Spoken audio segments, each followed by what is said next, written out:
There's always a lot of this talk about, you hear about this with the video game experience with children. Our children are going to grow up to be killers if they play a lot of combat games or any game, Halo or whatever game.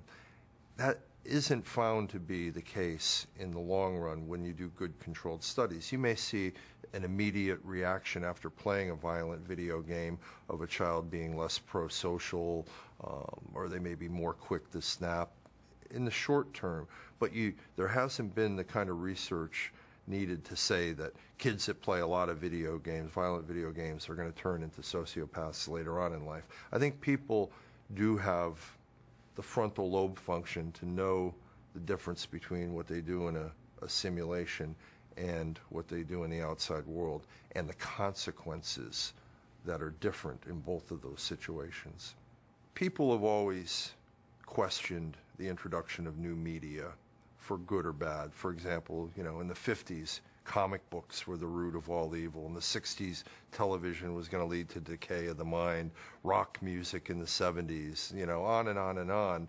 And now video games, because they're so popular, are getting the bullseye put on them, so to speak, as a technology that could lead to more harm than good.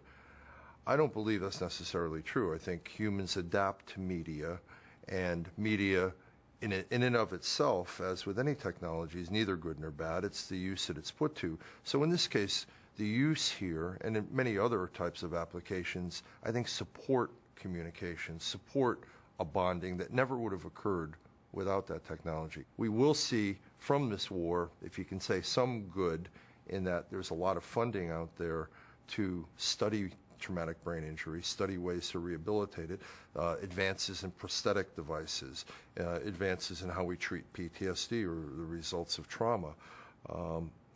I wish that funding was available when we didn't have a war, because every 90 seconds in the United States somebody suffers a brain injury that requires hospitalization and rehabilitation.